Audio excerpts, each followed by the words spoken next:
तो my name is Amit, मेरा नाम अमित है और मैं क्लास 9th का chapter number 1 matter in our surrounding लेके आया हूँ। पार्ट फर्स्ट में, ठीक है, जो आपने मैंने अगर नहीं देखा तो उसे आप लिंक जो है डिस्क्रिप्शन में दे दी गई है, आप वहां से देख सकते हैं इसको, जहां पर मैंने बताया है कि मैटर क्या होता है और मैटर किस चीज से मिलके बना होता है। ठीक है ना। चलिए आज मैं आप लोगों के लिए क्या लेके आया हूं, तो आज सबसे पहले हम जो डिस्कस करेंगे वो है characteristics of particle of matter. ठीक है, चलिए स्टार्ट करते हैं बेटा। तो हमने क्या समझा है बेटा, हमने ये समझा कि हमारे आसपास के जो हमारे आसपास में सराउंडिंग में जो भी ऑब्जेक्ट्स हैं वो सारी चीजें क्या है, वो मैटर है। ठीक है ना। आपको आसपास जो नजर आ रहा है वो मैटर है, हमने ये सीखा था। और हमने क्या सीखा कि वो किससे मिलके बना है, वो पार्टिकल से मिलके बना है। यानी कि किसी भी मैटर के अंदर क्या है, छोटे छोटे पार्टिकल्स है, बिल्कुल किसकी तरह, तो सैंड देखी ना आप लोगों ने, या नमक के दाने देखेंगे, नमक सॉल्ट, उसकी तरह। चलिए तो आज हम इसी के कैरेक्टर की बात करेंगे, characteristics of particle of matter. अब कैरेक्टरिस्टिक्स का मतलब क्या, तो कहीं ना कहीं बेटा जैसे हम लोग इंग्लिश में एडजेक्टिव सीखते हैं ना कि Ram is a honest person, तो ऑनेस्ट क्या है, वो उसका एडजेक्टिव है ना, वो ईमानदार है, मतलब उसकी विशेषता। ठीक उसी तरह से आज हम लोग इस मैटर की विशेषता को समझेंगे। ठीक है, चलिए सबसे पहली जो विशेषता है, जो ठीक है, जो मैटर है उसके जो पार्टिकल्स हैं, ठीक है ना, सॉरी मैंने यहाँ पर मैटर की विशेषता बोल दी है, पार्टिकल्स की विशेषता को पढ़ेंगे। ठीक है ना, मैटर के अंदर पार्टिकल और पार्टिकल की विशेषता पढ़ेंगे। सबसे पहला जो इसकी विशेषता है या इसका गुण कह लो आप लोग, ठीक, वो क्या है कि पार्टिकल्स ऑफ मैटर, ठीक है ना, particle of matter have space between them.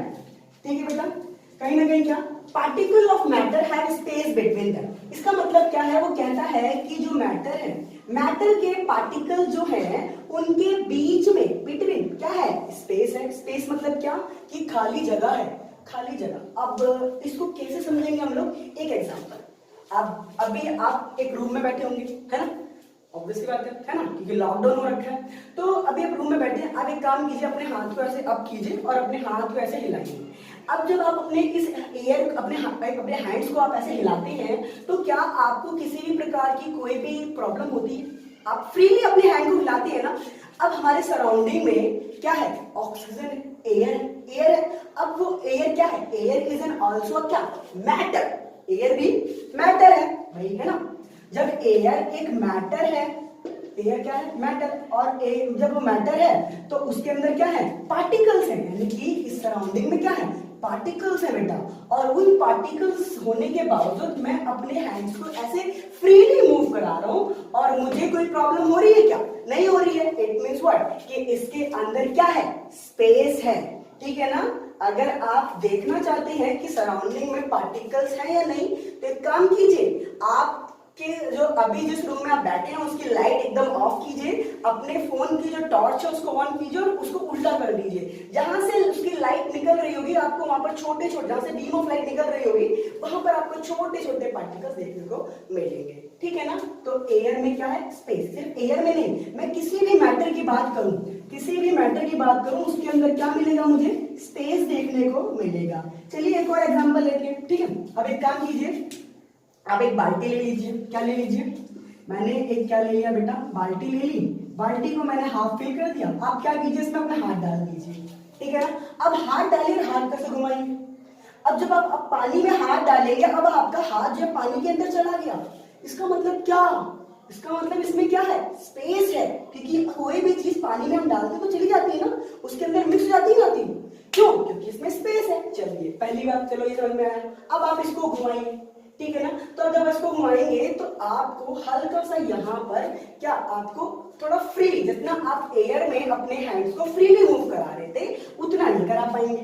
क्यों, क्योंकि यहाँ पर स्पेस इससे कम है, पर स्पेस है।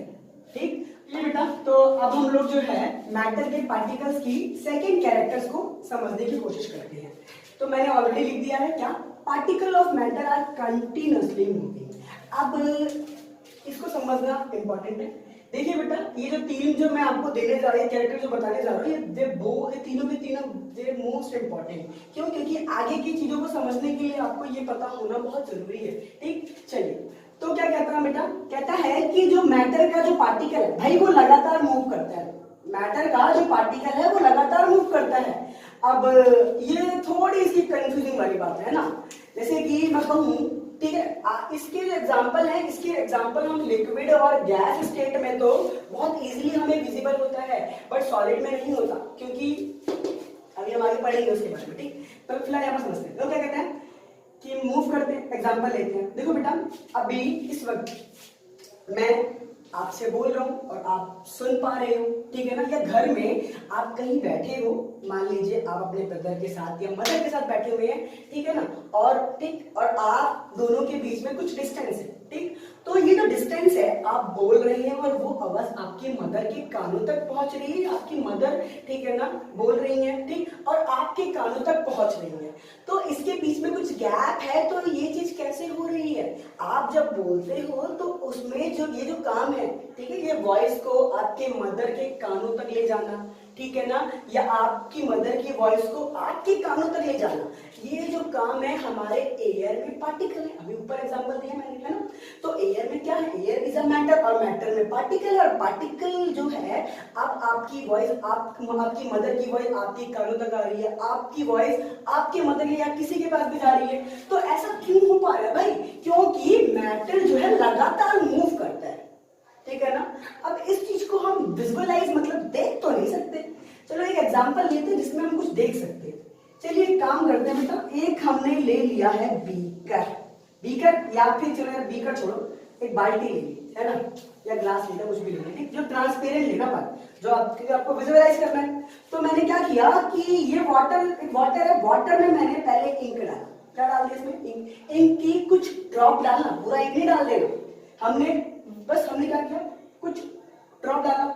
अब जब आप उसमें ड्रॉप डाला तो क्या होगा कि वो उसमें थोड़ा सा गिरेगा और धीरे धीरे स्प्रेड होना स्टार्ट करेगा। आप देखिए कि वो ऊपर ही है। अभी जब आप देखिए उसमें, जब आप डालेंगे तो थोड़ा ऊपर ही स्प्रेड हो रहा है। अब एक काम कीजिए, उसको कुछ टाइम के लिए छोड़ दीजिए। अब कुछ टाइम बाद जब आएंगे ना, तो ये जो कलर था, ये पूरे जितना ही पानी आपने फिल किया उसको पूरे पानी में फेलो भाई, भर गया, पूरा का पूरा पानी रंगीन हो गया। कैसे हो गया? Because they are continuously moving. क्यों? क्योंकि वाटर यार, वाटर क्या है? वाटर एक मैटर है। तो मैटर के अब ये एक मैटर है, तो मैटर के अंदर पार्टिकल्स है, ठीक है। तो इसके पार्टिकल्स क्या कर रहे हैं? मूव कर रहे हैं, ठीक है। और ये इंक भी क्या है? इंक भी एक क्या है? मैटर है भाई, मैटर है ना। तो इसके भी पार्टिकल्स है, तो दोनों के ही पार्टिकल्स मूव कर रहे हैं। और दोनों के पार्टिकल्स मूव करने के बाद दोनों मिक्स होकर एक चीज बन गई, है ना। पहले ये अलग था, ये अलग था, दोनों को जब मिलाया तो इंटरमिक्सिंग हो गई। तो इस चीज को हम बोलते हैं डिफ्यूजन। क्या बोलते हैं बेटा? डिफ्यूजन कहते हैं यार। ये डिफ्यूजन क्या कहता है? ये कुछ नहीं कहता यार, ये तो सिर्फ यही बताता है, कहता है कि इंटरमिक्सिंग, क्या? इंटरमिक्सिंग, ठीक है, शॉर्ट में समझते हैं। Intermixing of two different matter, भाई दो अलग अलग मैटर को मिलाकर एक कर देना, यही तो डिफ्यूजन है। क्या है ये डिफ्यूजन है। चलिए, अब ये जो डिफ्यूजन है ना बेटा, अब ये जो है ना, अब किसी चीज के ना प्रोपोर्शनल है। किसके प्रोपोर्शनल है? तो हम कहते हैं ये टेम्परेचर के प्रोपोर्शनल है। बट उसको समझने से पहले एक चीज और समझते हैं। यहाँ पर जो पार्टिकल्स है वो लगातार मूव कर रहे हैं, जरूर है ना, कर रहा है। तो जब कोई भी चीज लगातार मूव करती है तो उसके अंदर एक एनर्जी क्रिएट होती है। उस एनर्जी को हम बोलते हैं काइनेटिक एनर्जी। क्या बोलते हैं बेटा? Kinetic energy. ध्यान रखना बेटा, काइनेटिक एनर्जी जो है लगातार मूव करने से उस मैटर के अंदर जनरेट हुई। अब ये जो एनर्जी है, ठीक, ये जो एनर्जी है, ये जो है टेम्परेचर को बढ़ाने से बढ़ती है और घटाने से घटती है। क्या? टेम्परेचर को बढ़ाने से बढ़ती है और घटाने से घटती है। इसका मतलब ये किसके प्रोपोर्शनल है? तो मैं इसको टेम्परेचर के प्रोपोर्शनल कह देता हूँ। क्या कह देता हूँ भाई? Kinetic energy. चलिए इसको मैं साइंस की लैंग्वेज में लिखते हैं। Kinetic energy is directly proportional to temperature. ये सिंबल रिप्रेजेंट करता है डायरेक्टली प्रोपोर्शनल का। इसको याद रखना बेटा, फिजिक्स में बड़ा काम आएगा, ठीक। चलो तो कहता है भाई इसको बढ़ाओगे तो ये बढ़ेगा और वो बड़ी तेजी से मूव करेगा। अब इस चीज को हम एक एग्जांपल से जरूर समझेंगे, बट अभी नहीं समझेंगे, आगे समझेंगे, ठीक है। चलो ठीक है, जहां पर आइस का जो पिघलना है कुछ इसी तरह से है, बर्फ का पिघलना, बट अभी बाद में समझते हैं।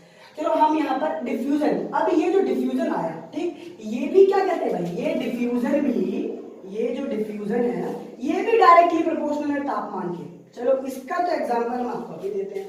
क्या कीजिए, अब आप ना वाटर ले लीजिए, इस पहले आपने इंक डाला था, अब दोबारा से वाटर लिया, बाल्टी ली और इसमें आप शुगर मिला दीजिए, ठीक है। अब वाटर को, अब हम क्या है, टेम्परेचर के प्रोपोर्शनल है ना, तो एक काम कीजिए, शुगर को दो प्रकार के अलग अलग बाल्टी में डालिए, ठीक है ना, या दो प्रकार के बर्तनों में डालिए। पहले ले लीजिए आप हॉट वाटर, कैसा ले लिया भाई, हॉट वाटर ले लिया, फिर ले लीजिए आप cold water.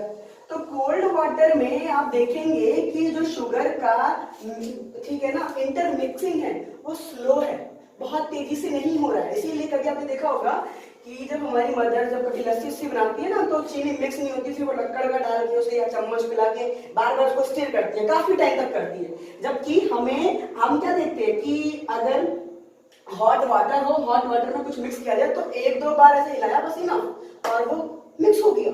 Why it is so? तो इसका मतलब डिस एक ही है कि तापमान को हमने बढ़ाया, डिफ्यूजन हुआ। डिफ्यूजन अरे क्या है भाई, तापमान को बढ़ाने से काइनेटिक एनर्जी बढ़ती है। किसकी बढ़ती है, तो भाई दोनों की बढ़ती है। एक हॉट वाटर, भाई उस वाटर हॉट है तो उसका तो ऑलरेडी क्या होगा, तापमान बड़ी तेजी से क्या होगा, मूव कर रहा होगा, रैंडम मोशन करती है। और शुगर को जब डाला तो उसका भी टेम्परेचर एकदम से हाई हो गया, तो दोनों के टेम्परेचर हाई है तो क्या होगा, बड़ी तेजी से मिक्स हो गए। ठीक, एक और एग्जांपल लेते हैं। हमारी मदर्स किचन में खाना बनाती हैं तो खुशबू, हम कहीं दूर बैठे होते हैं ना तो बड़ी जल्दी आती है, या फिर मैं कहूँ कि गर्म खाने की खुशबू आती है। भाई ठंडे खाने की क्यों नहीं आती है, क्योंकि गर्म खाने का तापमान हाई होता है। अब खाना, फूड इज ऑल्सो मैटर है, तो फूड के अंदर भी पार्टिकल्स यानी कि मूव करते हैं तो काइनेटिक एनर्जी तापमान को बढ़ाने से बढ़ गई। अब जब काइनेटिक एनर्जी बढ़ी तो एयर अब किस में मिक्स हो रही है, उसकी खुशबू एयर में मिक्स हो रही है, तो वो हॉट है, तो इसीलिए वो एयर में बड़ी जल्दी से क्या होगा, क्या कहते हैं, मिक्स हो गया, अरोमा, उसकी खुशबू को कहते हैं अरोमा। ठीक, तो वो बड़ी जल्दी मिक्स हो गया और स्मेल बड़ी जल्दी हमारे कान पे क्या हो गई, पहुंच गई। इट मींस व्हाट, ठीक है। तो इससे हम कंक्लूजन ये निकालते हैं कि मैटर आर कंटिन्यूअसली मूविंग, ठीक है ना। ठीक, और मैं अभी आगे बताऊंगा कि अलग अलग मैटर्स में इसकी ये जो जो स्पीड है, ठीक है ना, ये जो काइनेटिक एनर्जी है ये वेरी करती है, ठीक है ना, क्या करती है, वेरी करती है, किसी में ज्यादा, किसी में कम, किसी में वो, ठीक है। चलिए इसको रफ करते हैं और हम थर्ड कैरेक्टर के पास चलते हैं, ठीक है बेटा। चलिए बेटा, तो अब हम लास्ट प्रॉपर्टी देखते हैं। ठीक, तो ये कहता है कि particle of matter are attract each other, particle of matter are attract each other,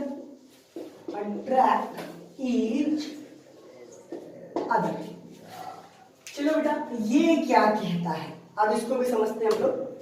क्या कहता है कि जो मैटर है और मैटर के जो पार्टिकल है वो एक दूसरे को भाई अट्रैक्ट करते हैं, बिल्कुल किसकी तरह, दो चुंबक देखे, दो चुंबक को पास में रखो तो चिपक जाते हैं, है ना, बिल्कुल उसकी तरह ये एक दूसरे को करते हैं, अट्रैक्ट करते हैं। तो इसको भी एग्जाम्पल समझेंगे, है ना। चलिए कुछ एग्जाम्पल लेते हैं। अब देखिए बेटा, जैसे कि अब वाटर लिया होगा आपने, है ना, आप वाटर को लीजिए और मैं कहता हूँ आप, या फिर आप स्विमिंग पूल देखा आपने, स्विमिंग पूल लीजिए और उसमें आप डाई लगाइए, मैं कहता हूँ आप कट कीजिए, तो क्या आप वाटर को कट कर सकते हैं, तो आंसर है नहीं। क्यों नहीं कर सकते, क्योंकि उसके बीच में क्या है, उनके बीच में एक अट्रैक्शन है जो उन्हें पकड़ के रखता है। और ये जो अट्रैक्शन है इसका हमने एक नाम भी दिया है, इसका हमने नाम दिया है, क्या कहते हैं इसको, हम कहते हैं फोर्स ऑफ अट्रैक्शन, ठीक है ना। मैटर्स के पार्टिकल्स के बीच में, उनके बीच में एक ये फोर्स होता है, जैसे दो मैग्नेट के बीच में भी क्या होता है, फोर्स होता है ना, मैग्नेटिक फोर्स जो है अट्रैक्ट करता है, ठीक है। जैसे चार्ज के बीच में इलेक्ट्रिक फोर्स, ठीक है, इलेक्ट्रोस्टैटिक फोर्स, उसी तरह से कुछ इस तरह से पार्टिकल्स के बीच में एक force, that is what, force of attraction, जो एक दूसरे को पार्टिकल्स को बाइंड करके रखने में हेल्प करते हैं। ठीक है, अच्छा अब ये जो फोर्स होता है इसकी कुछ एग्जांपल लेते हैं। ठीक है, कुछ एग्जांपल जैसे क्या, मैं अगर एक चौक को बोलूं, आप एक चौक को क्या कीजिए, तोड़ दीजिए, आप तोड़ देंगे। एक लकड़ को बोलूं, तोड़ दीजिए, तो उसमें थोड़ा फोर्स लगेगा। अगर मैं आपको बोलूं एक लोहे को, तो एक थोड़ा सा बहुत ज्यादा फोर्स लगना पड़ेगा, है ना, उसको तोड़ने के लिए, है ना, कील थोड़ी पता नहीं क्या क्या लेना पड़ेगा हम लोग, है ना। तो इट मींस व्हाट कि हम डिफरेंट मैटर ले रहे हैं और सबको तोड़ा जा सकता है। ठीक है ना, मैटर्स देखो बेटा, हर जब वो अगर एक वो मैटर है तो उस मैटर को तोड़ के हमें पार्टिकल मिलता है, ये हमने देखा है भाई। मैटर भी तो किससे बना, छोटे छोटे पार्टिकल से। अब आप किसी भी मैटर को ले रहे हैं, अगर आप उसे तोड़ रहे हैं, इसका मतलब भाई मैटर है तो पार्टिकल जरूर है, और अगर पार्टिकल है तो उसे हम अलग कर सकते हैं। बट क्या कि उसमें जो फोर्स ऑफ अट्रैक्शन है वो वेरी करेगा।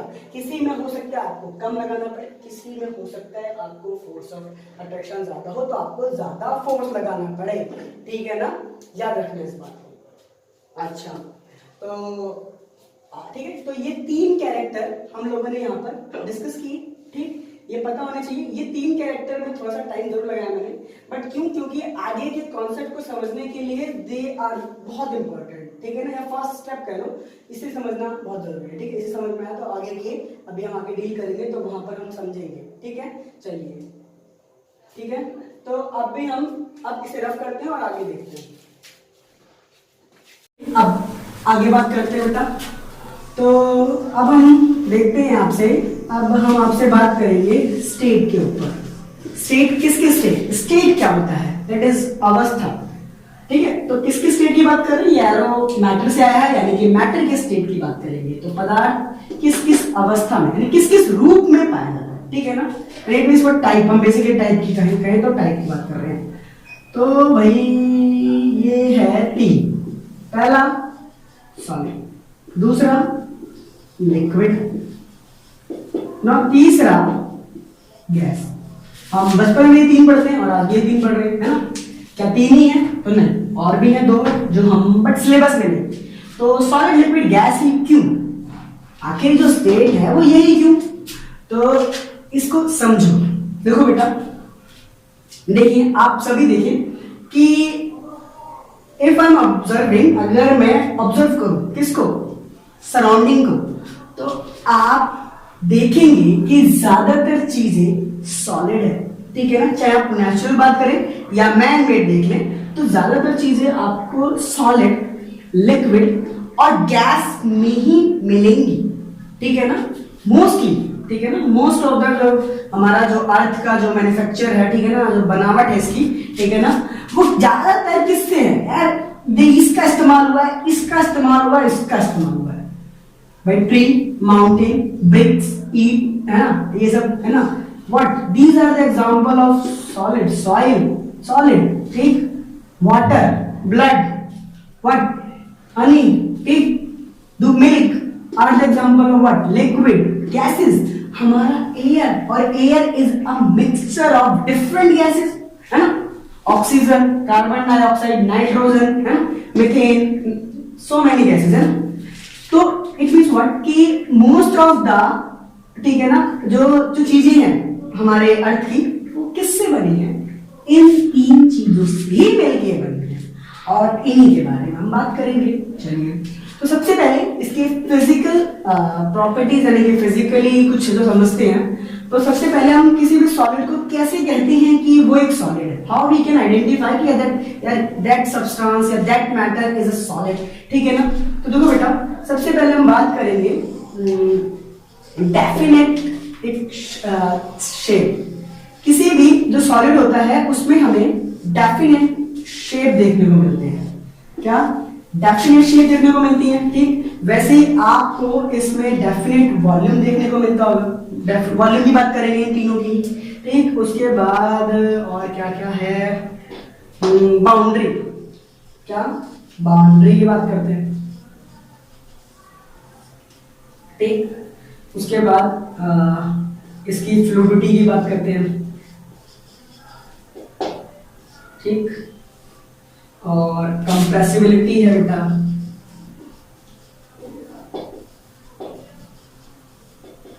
कंप्रेसिबिलिटी, तो हम इन कैरेक्टर को ही इन तीनों से बात करेंगे आपसे।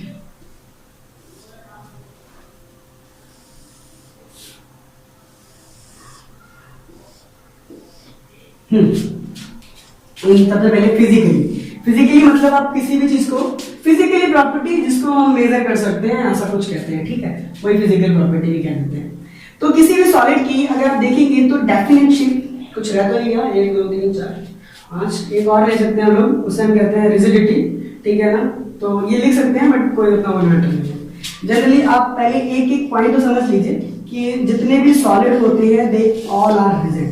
ये एक पिक्यूलियर कह सकते हैं, ठीक है ना, बट पेक्युलियर मे बी और मे नॉट बी है, ठीक है ना। कुछ एग्जांपल हम देखेंगे जो रिजिडिटी सॉलिड तो है बट वो रिजिड नहीं होते हैं। लिक्विड में फ्लूइडिटी फ्लूइड होते हैं भाई, ये फ्लो करते हैं। यार इसको ऐसा ना देखो, इसको हम फ्लो लिखते हैं। फ्लूइडिटी क्या है? Flow, liquid flow, gas compress. तीनों की अपने अपने एक हमने एक वो दे दिया है, क्या प्रॉपर्टी। सॉलिड रिजिड होते हैं, लिक्विड फ्लो करते हैं और गैस कंप्रेस करते हैं।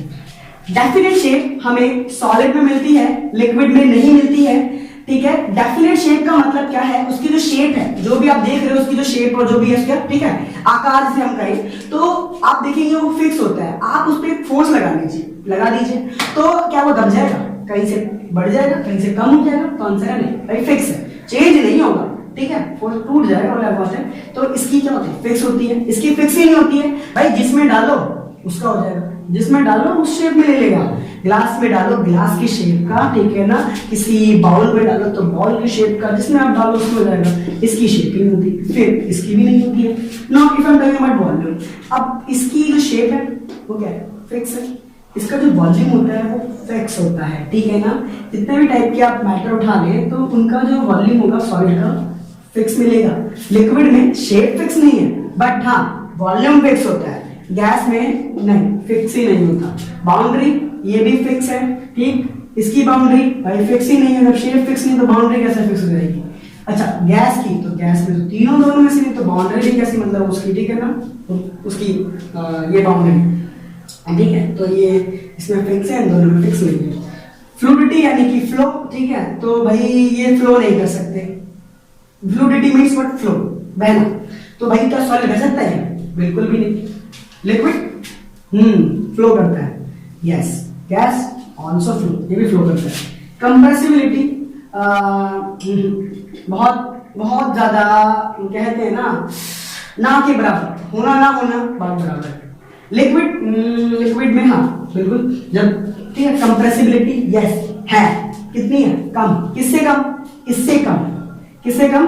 गैस से कम। इसमें भी है, इसमें भी कंप्रेसिबिलिटी है बट इसकी हाई होती है। अब इसका एग्जांपल अगर हम कहें तो पिचकारी, देखिए आप लोगों ने होली खेलते हैं हम लोग, तो उसमें हम पिचकारी लेते हैं। तो काम कीजिए, पिचकारी लीजिए, आगे हाथ लगाइए, क्या लगाइए? एक हाथ लगाइए, या फिर काम कीजिए, पिचकारी में पहले पानी ले लीजिए और आगे लाके उसे पुश कीजिए, ठीक है। पानी आपने सक किया, पिचकारी में सक किया, पानी भर गया उसको पिचकारी में। अब क्या कीजिए? उसे आप प्रेस कीजिए। जब आप प्रेस करेंगे, आगे हाथ लगा के प्रेस करना, नहीं तो पानी बाहर निकल जाएगा ना। तो बंद करेंगे, तो जब आप प्रेस करेंगे तो प्रेस होगा, बहुत कम होगा बट, ठीक है ना। तो कहीं ना कहीं वाटर में क्या कंप्रेसिबिलिटी है बट थोड़ी सी है। सॉलिड में जब मिट्टी भर दें उसी पिचकारी में, प्रेस करें तो दबेगा ही, सवाल ही नहीं उठता। हाँ गैस, अब मान लीजिए पिचकारी खाली, आप आगे हाथ लगाइए तो उस वक्त जब आप प्रेस करें उसमें ऑलरेडी इसमें एयर है, ठीक। जब आप प्रेस करेंगे तो वो क्या होगा? वो कहीं ना कहीं वाटर से थोड़ा सा ज्यादा, तो इसमें कंप्रेसिबिलिटी हाई, इसमें लो, इसमें ना के बराबर, ठीक। और इनकी कहीं ना कहीं अपनी खुद की भी प्रॉपर्टीज है, सॉलिड रिजिड, लिक्विड फ्लो और गैस रिजिड, ठीक। चलिए ये हमने समझ लिया। अच्छा एक बात और समझते हैं, क्या कि जो सॉलिड होता है, देखिए बेटा, अब मान लीजिए ये एक मैटर का, ठीक है ना, मैटर का हमने जस्ट मैटर के हम अंदर देख रहे हैं, ठीक, उसके इंटरनल। तो हम क्या देखते हैं कि जो मैटर के जो पार्टिकल्स होते हैं वो क्लोज होते हैं। क्या होते हैं? क्लोज, बहुत ज्यादा क्लोज, लाइक दैट, कुछ इस तरह से, ठीक है। मान लीजिए उस ब्रिक के अगर हम बहुत अंदर जा रहे हैं, उसके मैग्नीफाई कर दिया, पिक्चर कुछ इस तरह दिखेगी, ठीक है। वैसे ये क्या है? ये एक सॉलिड है, ठीक। हमने एक सॉलिड का देखा। अब एक और देख लेते हैं, लिक्विड। लिक्विड में इनके बीच में एक स्पेस, क्या है, स्पेस। ये जो मैं गोल गोल बना रहा हूं सर्कल में, ये एक पार्टिकल है, ठीक है। पार्टिकल को हम कुछ इस शेप में शो कर रहे हैं, ठीक। ना एक एग्जांपल और लेते हैं गैस में। गैस में क्या है, कुछ लाइक दैट, दूर दूर। अब इन तीनों में क्या ऑब्जर्व करेंगे, अब मैं यहाँ पर आपको समझा क्या रहा हूँ, देखिए बेटा, ये गैस, सॉरी ये लिक्विड, दैट इज लिक्विड, ये गैस। अब यहाँ पर हम समझ कर, यहाँ पर हम समझेंगे कि सॉलिड सॉलिड क्यों है, लिक्विड लिक्विड क्यों है, गैस गैस क्यों है भाई, सॉलिड सॉलिड क्यों है, ठीक है। क्या आखिर इसमें क्या बात चीज है, कौन सी चीज से सॉलिड बनाए रखती है, या लिक्विड को लिक्विड बनाए रखती है, गैस को गैस बनाए रखती है, समझते हैं। तो अभी हमने तीन प्रॉपर्टी की बात की, ठीक है ना, थोड़ी देर पहले, ठीक है। नहीं देखा तो आप पीछे देख सकते हैं पॉज करके। तो देखो बेटा क्या कि हमने देखा कि कोई भी जो मैटर है उसमें तीन चीजें हमें देखने को मिलती हैं, ठीक है ना। हमने 3 पॉइंट देखे, थोड़ा सा रफ करते हैं कहीं और थोड़ा सा इसको रफ करते हैं और यहां समझते हैं। तो हमने क्या देखा, हमने पहले देखा कि पार्टिकल में क्या होता है बेटा, स्पेस होता है, ठीक। दूसरा देखा कंटिन्यूअसली मूविंग, यानी कि उसके अंदर काइनेटिक एनर्जी है अच्छी बात। तीसरा देखा उनके बीच में क्या होता है, उनके बीच में फोर्स ऑफ अट्रैक्शन होता है, ठीक है ना, क्या, फोर्स ऑफ अट्रैक्शन। ये 3 देखा, चलिए अब इन 3 के, ये जो 3 चीजें हैं, ये जो 3 हमने जो कैरेक्टर पढ़े हैं मैटर के, यही तीनों के अलग अलग हैं और इसी वजह से वो सॉलिड का ये तीनों, यानी कि उसके अंदर का space, kinetic energy, force of attraction is different किससे, लिक्विड से। इसका भी डिफरेंट किससे, गैस से। इसी वजह से ये इनके अलग अलग कैरेक्टर हैं और अलग अलग बिहेवियर शो करते हैं, ठीक है ना। चलो इसको और समझते हैं हम लोग, थोड़ा सा रफ करेंगे, इसको रफ कर देता हूँ इसको, ठीक है। और ये भी क्रॉस भी रफ कर देता हूँ, ठीक। अब फिर समझते हैं इसको।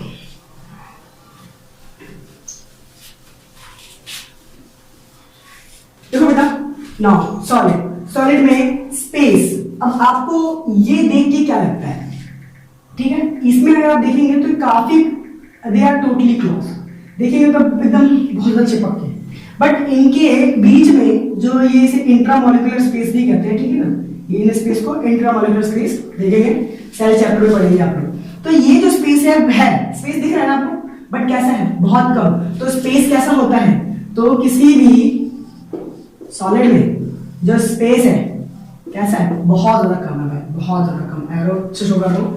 Now second character, kinetic energy. जब स्पेस कम है तो मूवमेंट क्या होगी बेटा, कम होगी नहीं होगी। अब भाई काइनेटिक एनर्जी जो फ्रीली मूव करती है, अब भाई मूव ये करता है, ठीक है ना, ऐसा नहीं है कि नहीं करता, बट ठीक सॉलिड के जो पार्टिकल्स हैं वो भी काइनेटिक एनर्जी शो करते हैं, बट उनके पास स्पेस नहीं है। तो ये आप एयर की तरह थोड़ी कर सकते हैं कि यहां से वहां तक भी जाएंगे और वहां से यहां भी आएंगे, नहीं कर सकते आप। क्यों, क्योंकि आपको एक मतलब आपको ना बांध सा दिया है, आप यहीं रह सकते हो, यहां से हिल डुल नहीं सकते और आपको हिलना भी है। तो आप यूं तो नहीं, बट हाँ आप अप डाउन इस टाइप का मोशन कर सकते हैं। तो कहीं ना कहीं इसमें जो काइनेटिक एनर्जी है इसकी वो भी क्या है, कम। कहने का मतलब कहीं ना कहीं वो कम, बट इसका एक चीज बहुत मजबूत इन दोनों से क्या ज्यादा है, वो क्या, FOA। शॉर्ट में लिख देता हूं, बहुत टाइम लग जाएगा। FOA, फोर्स ऑफ अट्रैक्शन, यानी फोर्स ऑफ अट्रैक्शन क्या है, बहुत ज्यादा होता है। तो ये 3 कैरेक्टर की वजह से सॉलिड को सॉलिड बनाने पे मजबूर करने वाली चीज ये, इन्हीं की वजह से सॉलिड बना, ठीक है ना। लिक्विड की बात करूं मैं, तो लिक्विड में मैं बात करता हूं, तो अगर आप देखेंगे यहां से, तो लिक्विड में जो स्पेस आपको देखने को मिल रहा है मोर देन, किससे ज्यादा है, इससे ज्यादा है भाई, सॉलिड से ज्यादा है, लिक्विड से कम है, ठीक है ना। जो इसका स्पेस है वो किससे ज्यादा है, तो मैं यहां इस तरह से लिख सकता हूं कि जो सॉलिड का जो स्पेस है, समझाने के लिए लिख रहा हूं, सॉलिड से ज्यादा है किसका, लिक्विड का, बट किससे कम है, गैस से कम है। क्या भाई, स्पेस ना, ये आपने पढ़ रखे हैं ना मैथ में, जिसकी तरफ मुंह होता है वो क्या होता है, बड़ा होता है। इसका मुंह उस तरफ यानी गैस सबसे बड़ा, इसका इस तरफ लिक्विड बड़ा, क्या इस पे भाई बड़ा, गैस। तो ये आपको देखने को मिल रहा है, हम कह सकते हैं यहां से। चलिए नाउ सेकंड कहते हैं काइनेटिक एनर्जी। भाई स्पेस तो है ऐसा नहीं है कम नहीं है, पर कैसा है, कम है। तो काइनेटिक एनर्जी किस बिल्कुल सेम इसकी तरह, बिल्कुल सेम टू सेम यही होगा, ठीक है। सॉलिड से ज्यादा होगी काइनेटिक एनर्जी इसकी, ठीक है, बट गैस से कम होगी इसकी, ठीक है। रही बात फोर्स ऑफ अट्रैक्शन की, अब ना फोर्स ऑफ अट्रैक्शन, तो फोर्स ऑफ अट्रैक्शन में उल्टा केस है। फोर्स ऑफ अट्रैक्शन में क्या कहते हैं कि सॉलिड की सबसे ज्यादा है, बट ठीक है, सॉलिड की ज्यादा, ठीक है, किससे ज्यादा है, लिक्विड से ज्यादा है, बट लिक्विड की भी किसी से फोर्स ऑफ अट्रैक्शन ज्यादा है भाई, किससे, गैस से ज्यादा है, तो इसका फोर्स ऑफ अट्रैक्शन क्या, गैस से ज्यादा, ठीक है बेटा। आई होप तो ये सारी चीजें, ये वो कैरेक्टर हैं, ठीक है ना, ये वो चीजें हैं जो लिक्विड को लिक्विड बनाने पे और उसकी तरह बिहेव करने पे, ठीक है ना, कर पाते, उसी तरह वो करते हैं, उनका नेचर यही है, ठीक है। नाउ मैं बात करूं लिक्विड का, अब आप लिक्विड का तो आप खुद भी बता सकते हैं, ठीक है। नाउ स्पेस, बताइए स्पेस क्या होगा, है ना, क्या होगा, वेरी गुड, सही कह रहे हैं आप लोग, स्पेस सबसे ज्यादा, यही वाली लाइन लिख देंगे, स्पेस जो है इसका क्या है, सबसे ज्यादा, गैस क्या, इसका जो स्पेस है, सॉरी, इसके अंदर का जो स्पेस है वो क्या है, सबसे ज्यादा है, ठीक है ना। ना इसका काइनेटिक एनर्जी ये भी सबसे ज्यादा हाई होगा, क्यों, क्योंकि सबसे ज्यादा स्पेस कैरी करता है भाई, इसके पास खेलने के लिए ज्यादा जगह है, इसको ऐसा समझिए, इसके पास बहुत ज्यादा बाउंड्री है तो बहुत दूर तक खेलेगा, है ना, यहाँ वहां पूरा चक्कर लग जाएगा, ठीक। नाउ फोर्स ऑफ अट्रैक्शन, अब भाई ये कम है, ये जो इसका एफ ऑफ ए जो है ये सबसे कम है, ठीक है, फोर्स ऑफ अट्रैक्शन इसका सबसे ज्यादा कम होता है, क्योंकि आप देख सकते हैं बहुत दूर दूर है, ठीक है, ऐसा नहीं है कि नहीं होता है, बहुत बहुत ज्यादा कम है, ठीक। तो आई होप आपको ये समझ में आया होगा, ठीक है, आशा करता हूं मैं, ठीक। अब हम आपसे आगे बात करते हैं, इसी चैप्टर को फिनिश करेंगे आज इसको, ठीक है, चलिए। तो अब हम आपसे बात करेंगे बहुत important topic, change of state of matter. क्या, change of state of matter क्या कहता है, ये कहता है कि जो मैटर है, मैटर का जो स्टेट है उसका परिवर्तन, मैटर की स्टेट का परिवर्तन, परिवर्तन यानी बदलाव, बदलाव यानी कि चेंज, और चेंज को समझेंगे। अब मैटर की स्टेट क्या है, पहले तो ये बताओ, सॉलिड, लिक्विड और गैस। तो सॉलिड का लिक्विड में, लिक्विड का गैस में, है ना, या फिर गैस का लिक्विड में और लिक्विड का सॉलिड में, या फिर सॉलिड से सीधा गैस में, या फिर गैस से सीधा सॉलिड में, है ना। तो ये स्टेट का चेंज है, स्टेट तीन ही होते हैं भाई, सॉलिड, लिक्विड, गैस, अभी पढ़ा, और इनको हम चेंज किसमें करेंगे भाई, एक स्टेट से दूसरे स्टेट में, क्योंकि स्टेट की बात हो रही है तो स्टेट तो तीन ही है, यानी कि किसी भी चीज को या तो मैं सॉलिड को लिक्विड में कर दूंगा, लिक्विड को गैस में, या गैस को सॉलिड में, ये गैस को लिक्विड में, देन सॉलिड में। अब कर तो सकते हैं हम, है ना, बट कैसे कर सकते हैं, और आप लोग इसको रोज करते हैं, ठीक है ना, आप लोग इस चीज को रोज करते हैं, ठीक है ना। एग्जांपल दूंगा मैं, आप लोग जानते भी होंगे, पानी, बर्फ, है ना, नहीं, आप क्या करते हैं, आप फ्रिज में उसे रख देते हैं, और आप क्या देखते हैं कि आपने रखा पानी था, निकालते हैं बर्फ है, आइस निकालते हैं। और अब यहाँ पर चेंज आया नहीं आया बेटा, लिक्विड का गैस सॉलिड में आया, कैसे आया, क्योंकि फ्रिज का टेम्परेचर कैसा है, बहुत लो, ये तो आपको पता था, बताने की जरूरत ही नहीं थी, है ना। चलिए, तो यहां से एक चीज हमें समझ में आती है, क्या, कि by the help of temperature, temperature की मदद से हम यहां से यहां से वहां चेंज कर सकते हैं, ठीक ना। इसमें बुक में एक और है जो हम आगे डील करते हैं, बिल्कुल बताएंगे, पर पहले हम टेम्परेचर की मदद से सीखते हैं। अब टेम्परेचर को हम दो चीज कर सकते हैं बेटा, क्या, या तो मैं इसको इंक्रीज कर सकता हूं, है ना, या तो मैं इसको डिक्रीज कर सकता हूं, अगर मुझे पता है, ठीक है, हमने देखा ही है अभी, है ना। और अच्छा चलो मैं आपको दोनों के एग्जांपल देते हैं, ठीक है, दोनों के एग्जांपल दोनों समझते हैं। सबसे पहले हम बात करते हैं, चलिए इंक्रीज की बात करते हैं, इंक्रीज समझ लेते हैं, फिर डिक्रीज समझ लेते हैं। अब हुआ क्या ना, थोड़ा सा समझना, मेरे साथ विजुअलाइज नहीं करना। इंक्रीज करेंगे तो इंक्रीज करने से क्या होता है, तो हम पहले लिक्विड को ले लेते हैं, वाटर, पानी का हम घर में बहुत करते हैं, आपने कभी घर पानी को गर्म किया है, बॉइल किया है ना आप लोगों ने, जरूर किया। क्या बात है, ये भी तो आपको पता है। आपने क्या किया, आपने वाटर लिया, लिक्विड लिया, लिक्विड में क्या लिया, वाटर लिया, वाटर को हीट किया, H मतलब हीट किया, और हीट से वो सीधा गैस में कन्वर्ट हो गई। किससे हुआ, टेम्परेचर ही तो आपने इंक्रीज किया, किया नहीं किया, बहुत बढ़िया। चलो डिक्रीज कर भी ले लेते हैं। अब आप इसी लिक्विड को सीधा क्या करें, डिक्रीज कर दें तो सॉलिड में कन्वर्ट हो जाती नहीं जाती है, होती है। तो क्या ये तो बहुत सर, ये तो बहुत ही एग्जांपल लिया आपने, है ना, लिक्विड लिक्विड। तो देखो बेटा, गैस के टेम्परेचर को भी डिक्रीज करेंगे तो देन ये लिक्विड में आ जाएगा, ठीक है ना। किसमें आ जाएगा बेटा, लिक्विड में। अच्छा, अब उसी तरह से ये जो बर्फ आपकी बन के आई उसका टेम्परेचर बढ़ा दो तो देन रिवर्स भी हो जाएगा, होगा नहीं होगा, होगा ना, बहुत बढ़िया, है ना। तो ये चीजें हमें देखने को मिली। अब हमें चलो ये तो समझ में आता है ना, ठीक है, बहुत बढ़िया। अब ये कैसे हो रहा है, अब इसको समझना बहुत जरूरी है। बट इसको समझने से पहले मैं आपको एक चीज बताना चाहता हूं, ठीक है। वो क्या, ये जो लिक्विड से सॉलिड में, देन सॉलिड से लिक्विड में, ये भी एक प्रोसेस है। जनरली आप इसको करते हैं एवरीडे लाइफ में, रोज करते हैं यार, है ना, आप लोग रोज करते हैं इसको, और हम रोज करते हैं बट हमें पता ही नहीं था। पर आज तो पता लगा ना कि ये होती है हमारे, है ना, सराउंडिंग में ही हो रही है। चलो अब इसको समझते हैं कि इसके जो नाम है वो आप खुद देख लेंगे, आपकी बुक में लिखे हुए हैं, तो ठीक है। तो फिलहाल मैं आपको बताता हूं कि ये जो चीजें कैसे हो रही है। हाँ, टेम्परेचर के बढ़ाने से आखिर क्या हुआ। तो हमारी बुक में भी एग्जाम एक एक्टिविटी दे रखी है। एक काम कीजिए बेटा, क्या किया हमने, बर्फ लिया, क्या लिया, बर्फ, एक बीकर ले लिया, बीकर के नीचे हमने क्या कहते हैं इसको, बर्नर, ठीक है। ड्राइंग मेरी बहुत अच्छी बनाई है, इसके नीचे मैंने बर्नर जला के रख दिया, ठीक। तो प्लीज सिर्फ समझना, इसको अज्यूम करना। अब क्या हुआ कि सॉरी, यहाँ पर मैंने फिर से पानी, पता नहीं कि बार बार मैं पानी नहीं दे पाया, तो मैंने यहाँ पर ना आइस ले लिया। क्या ले लिया, आइस। अब आपने हीट अप करना स्टार्ट किया, तो मैं इसको हीट करूंगा तो हम यहाँ पर लिख सकते हैं भाई ये सॉलिड यानी आइस क्या है, सॉलिड, और सॉलिड को हीट करेंगे, ठीक है।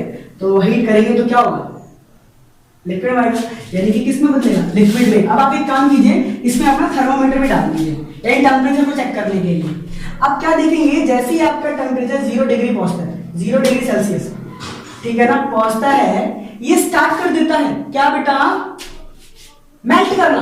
क्या करना, मेल्ट करना, यानी कि 0 डिग्री पे पहुंचता ही ये क्या करता है, मेल्ट करता है। अब क्या होता है कि मेल्ट करते करते करते करते करते पूरा बर्फ पानी बन जाता है, और आप क्या देखते हैं भाई, टेम्परेचर में 0 डिग्री के बाद तो कोई चेंज ही नहीं आया। अरे ये तो गजब हो गया यार, हमने थर्मोमीटर लगा रखा है और मैं क्या देख रहा हूँ कि आइस जो है क्या पिघल रही है, पिघलना 0 डिग्री पे शुरू कर दिया था। अब तो बढ़ना चाहिए था ना, पर 0 डिग्री से ऊपर ही नहीं हुई, कब तक, जब तक वो पूरी पानी ना बन गई, जब तक वो पूरा वाटर नहीं बन गया, तब तक उसका टेम्परेचर 0 डिग्री को शो करेगा, ठीक है। तो ये ऐसा हुआ क्या। अब एक बात जो पीछे समझी थी, हमने क्या पढ़ा था कि ये, अच्छा पहले बताओ, ये एक मैटर है भाई, इसका एक मैं उठाऊंगा तो क्या है, क्या है इसकी, हमने डेफिनेशन क्या पढ़ेंगे, सॉरी बार बार भूल जाता हूं मैं, पता नहीं क्यों, ठीक है। तो हमने पढ़ा हुआ है कि क्या इसके पास मास होना चाहिए, है ना, और स्पेस ऑक्यूपाई करना, ये तो मैटर तो है ही। अब मैटर है तो उसके पार्टिकल है, और पार्टिकल है तो ये लगातार मूव करता होगा, है ना। तो लगातार मूव करने से इसके अंदर क्या है, काइनेटिक एनर्जी। अब एक बात बताइए बेटा, जब इसको हमने यहाँ रखा ही था, ठीक है, उस वक्त भी इसके पार्टिकल्स मूव कर रहे थे। जैसे ही हमने टेम्परेचर देना स्टार्ट किया तो टेम्परेचर को हमने क्या किया, बढ़ाया। टेम्परेचर को बढ़ाने से क्या होगा, काइनेटिक एनर्जी बढ़ेगी। क्या बढ़ेगी, काइनेटिक एनर्जी बढ़ेगी। अब टेम्परेचर मैं नीचे से दे रहा हूं और 0 डिग्री में कोई चेंज नहीं आ रहा। क्यों नहीं आ रहा बेटा, आपको पता है क्यों नहीं आ रहा है, आखिर हुआ क्या, आपको पता है। ये जो पार्टिकल्स थे, इसके जो पार्टिकल्स थे वो सारी के सारी हीट को क्या कर गए, अब्सॉर्ब कर गए। क्या कर गए, अब्सॉर्ब, यानी जितनी भी आपने हीट दी, ठीक है ना, ये काइनेटिक एनर्जी कौन करता है, कौन भाई, किसके करने से होती है, ये काइनेटिक कैसे प्रोड्यूस होती है, जब ये पार्टिकल्स मूव करते हैं।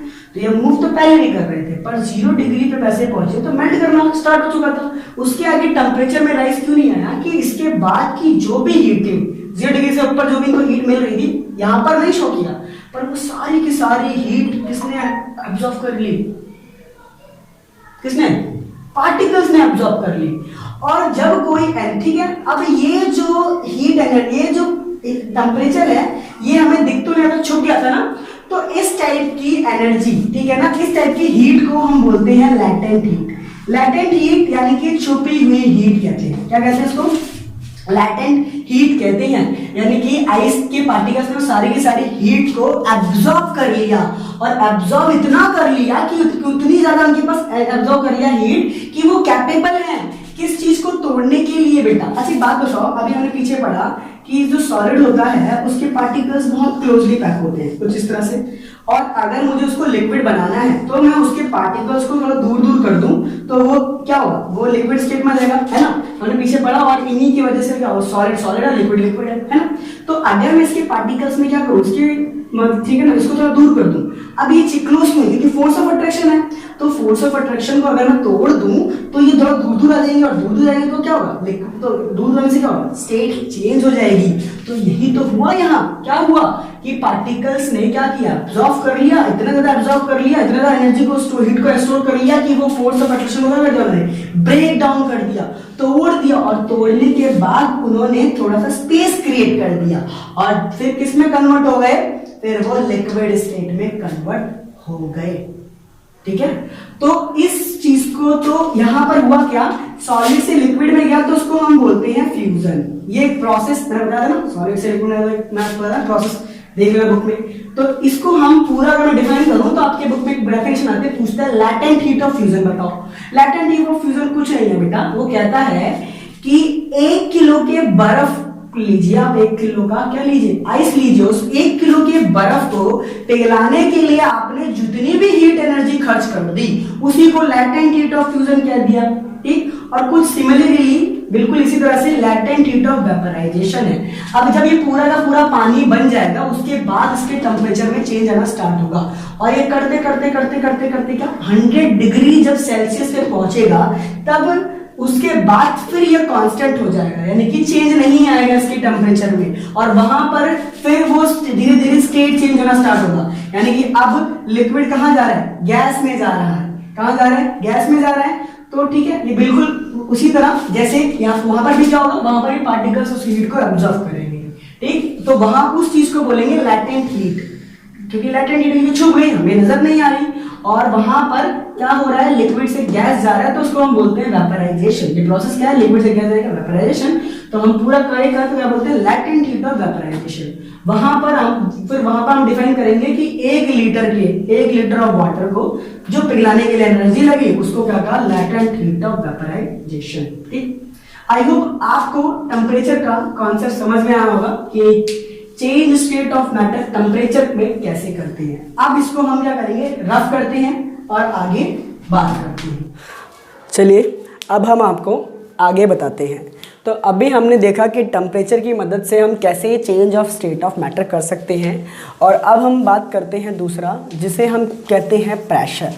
हम प्रेशर की मदद से भी change of state of matter कर सकते हैं। कैसे कर सकते हैं?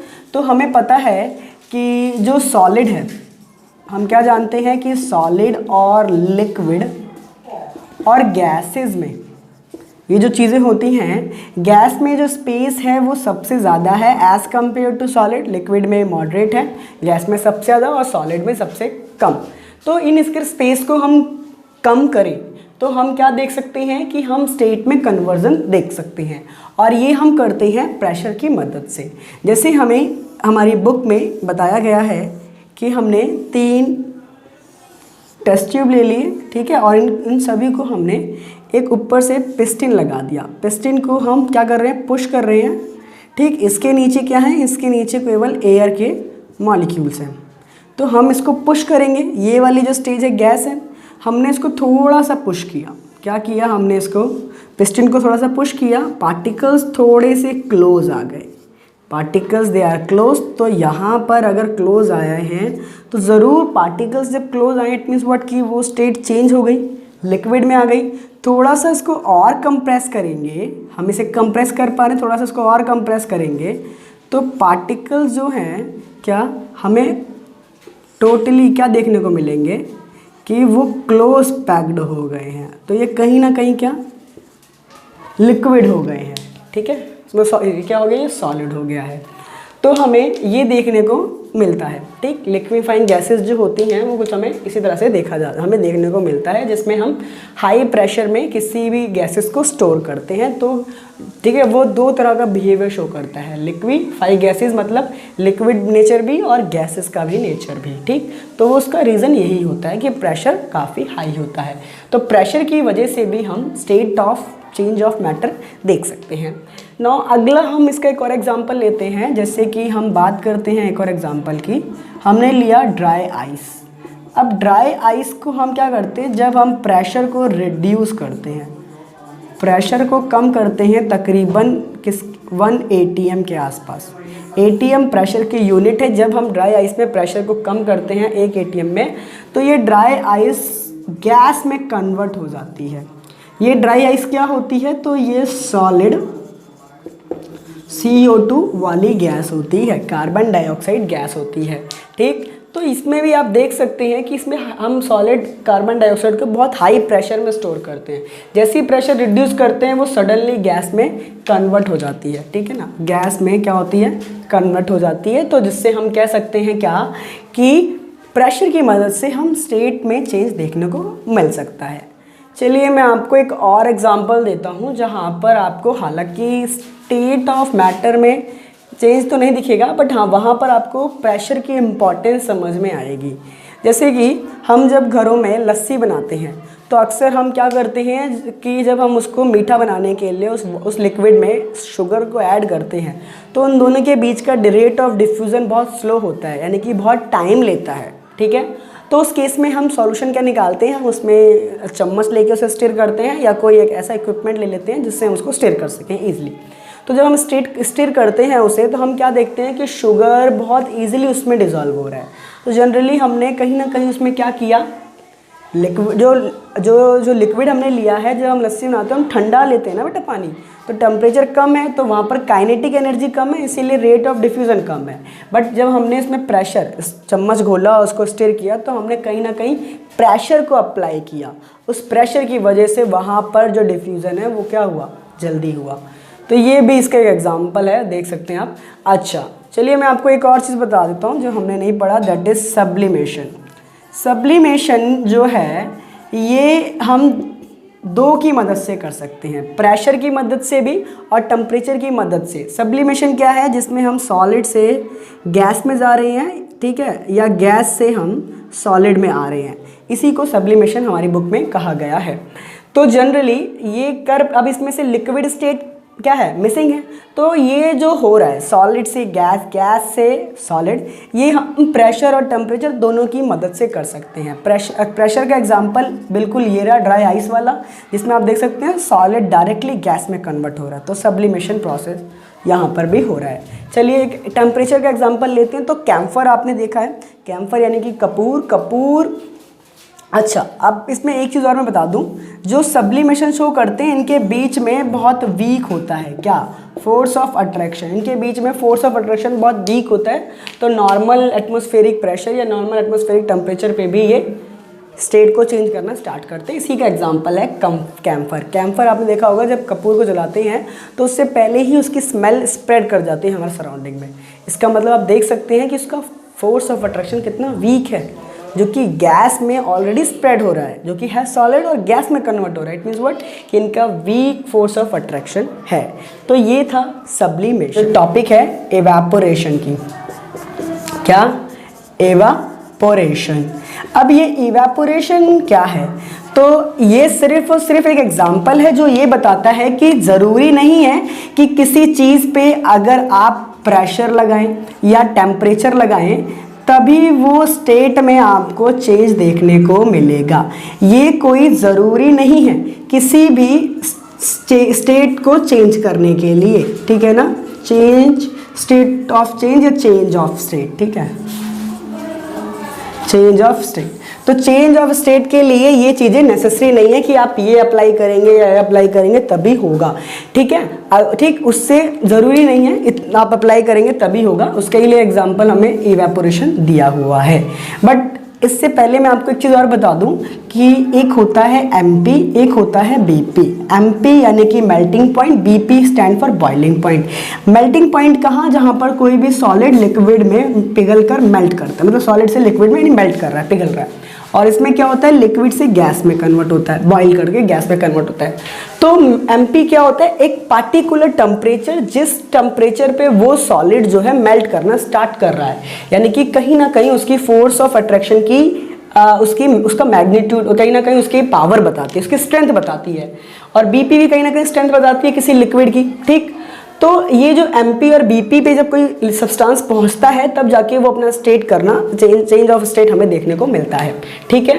बट अब यहाँ पर, ठीक, यहाँ पर हम इवेपोरेशन में क्या देखते हैं कि लिक्विड को हम यहाँ पर गैस में कन्वर्ट करना देखते हैं।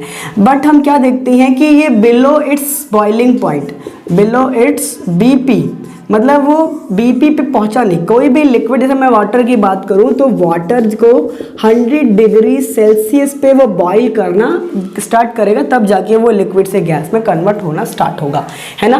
बट यहाँ पर इवेपोरेशन में क्या हो रहा है कि वो 100 डिग्री पे पहुंचा नहीं और उससे पहले उसने स्टेट में कन्वर्ट करना शो कर दिया। यही एक एग्जाम्पल है किसका, इवेपोरेशन का, जो हमें बताता है कि नेसेसरी नहीं है कि टेम्परेचर और प्रेशर हम उतना ही अप्लाई करें जितना उसे चाहिए तब वो चेंज करना स्टार्ट, उससे पहले भी हो सकता है।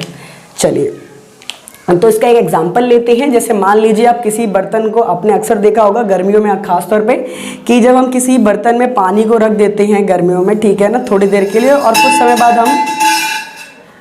समय बाद होता क्या है बेटा, जब गर्मियों में हम किसी बर्तन को रख देते हैं तो ठीक है, बर्तन में हमने पानी रखा और पानी को छोड़ देते तो हम क्या देखते हैं कि उसका वाटर लेवल कम हो जाता है।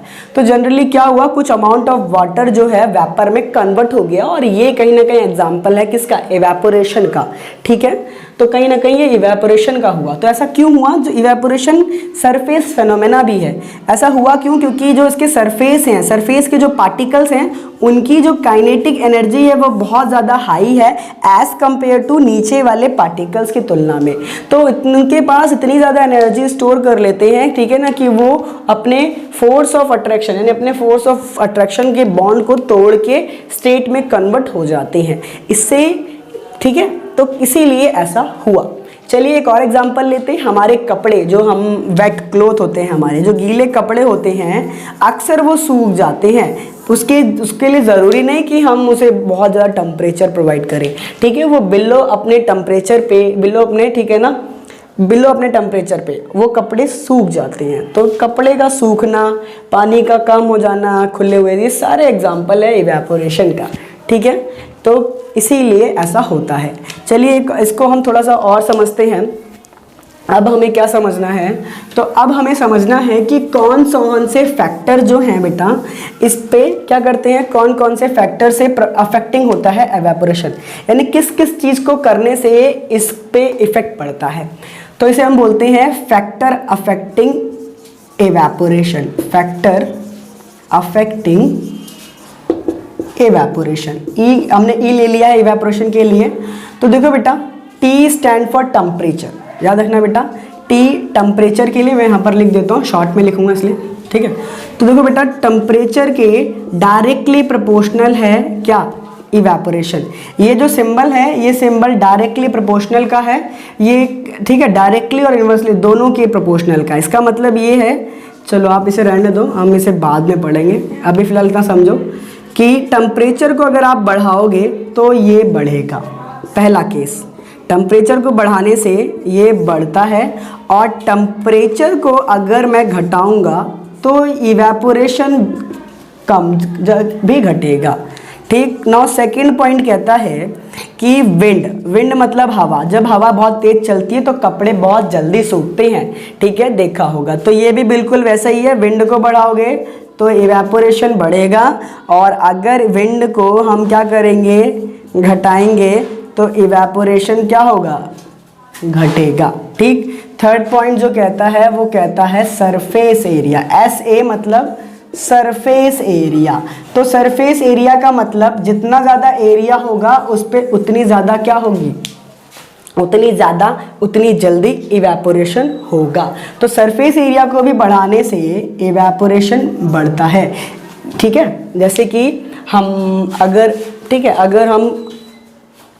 अगर हम बर्तन को छोटा कर दें और बाहर रख दें इवेपोरेशन होने के लिए गर्मियों में, तो बहुत कम होगा। बट जब बर्तन ज़्यादा होगा तो ज़्यादा सरफेस पे उसके हीट पड़ेगी। ठीक है, वो ज़्यादा स्टोर करेगा और ज़्यादा वेपर बनेगा। तो सरफेस एरिया का कॉन्सेप्ट यही है। सरफेस एरिया को घटाने से इवेपोरेशन घटता है। नाउ फोर्थ पॉइंट है ह्यूमिडिटी।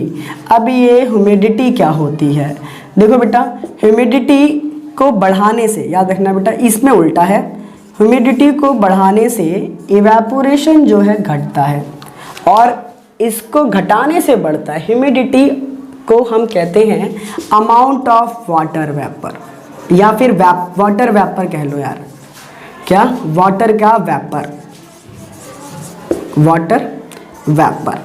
यानी कि देखो बेटा, अगर आपके सराउंडिंग में ऑलरेडी वाटर का वेपर बहुत ज़्यादा है तो उस केस में इवेपोरेशन स्लो होगा, और अगर ये कम है तो ये तेज़ होगा, फास्टली होगा। ठीक, तो ये वो 4 फैक्टर्स हैं जिनके ऊपर इवेपोरेशन अफेक्ट करता है।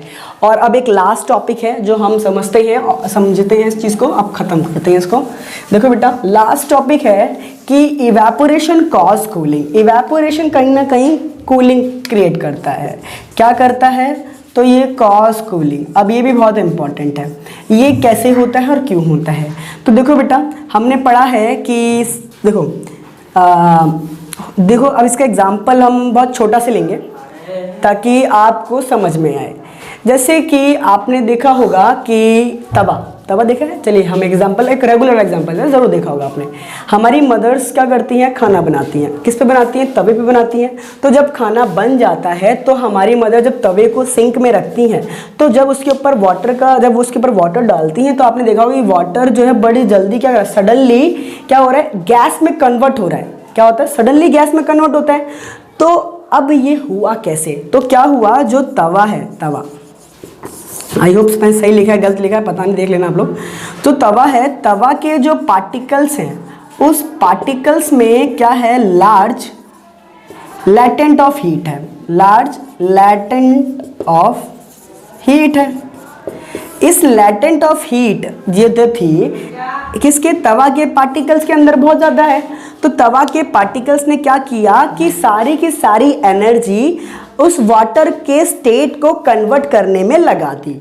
ठीक है, जब तवे के ऊपर पानी का छिड़काव किया गया तो वो सडनली जब वो वेपर में चेंज हुआ तो क्यों हुआ, क्योंकि तवे के पार्टिकल्स के पास लार्ज अमाउंट ऑफ हीट था, वो ठीक है, लेटेंट हीट है। अब उसने इसको कन्वर्ट कर दिया तो इनके पार्टिकल्स ने क्या किया, अपनी एनर्जी को लॉस्ट कर दिया।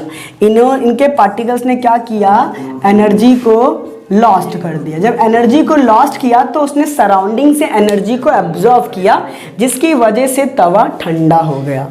ठीक है ना। चलिए एक और एग्जांपल लेते हैं। अक्सर आपने देखा होगा कि गर्मियों के टाइम पे लोग अपने रूफ को क्या करते हैं, वाटर का स्प्रिंकल करते हैं। तो बिल्कुल सेम कॉन्सेप्ट यहाँ पर और वहाँ पर बिल्कुल सेम। जब क्या था, समर में क्या होता है कि हम जो छत रूफ पे ऑलरेडी सन की हीट पड़ती रहती है, जिससे क्या होता है इसके पार्टिकल्स उस हीट को एब्जॉर्व कर लेते हैं, किसकी फॉर्म में, लैटेंट हीट के फॉर्म में। ठीक, तो जब हम उसके ऊपर स्प्रिंकल करते हैं वाटर तो यहाँ पर सडनली वेपर में कन्वर्ट होता है, जिसकी वजह से इसके पार्टिकल्स ने एक सारी एनर्जी लगा दी वाटर को स्टेट में चेंज होने के लिए। इनके पार्टिकल्स ने क्या किया, एनर्जी लॉस्ट कर दी, और देन क्या करते हैं, ये सराउंडिंग से एब्जॉर्व करते हैं, जिसकी वजह से क्या होता है, हमें ठंडक, वो जो सरफेस है रूफ ठंडी हो जाती है। ऐसे कई सारे एग्जाम्पल हैं। इसी का एग्जाम्पल है कॉटन के क्लोथ्स। हम गर्मियों में कॉटन के क्लोथ्स भी इसीलिए पहनते हैं क्योंकि वो गुड एब्जॉर्वर है। ठीक, बिल्कुल सेम कॉन्सेप्ट है। चलिए, तो ये था इस चैप्टर में। ठीक है, आई होप आपको ये पसंद आया होगा। अगर कुछ कमी रह गई हो तो प्लीज़ नीचे कमेंट में कमेंट लिखें और हम अपनी नेक्स्ट वीडियो में आपको वो ठीक करके देंगे। ठीक है, चलिए एक चीज़ और बेटा, अगर आपके कोई सवाल हैं तो आप हमें लिंक में डिस्क्रिप्शन में लिंक दिया हुआ है, आप FB पे और इंस्टाग्राम ज्वाइन कर सकते हैं। ठीक है, और जहाँ पर आप मुझसे कोई भी सवाल पूछ सकते हैं। Thank you.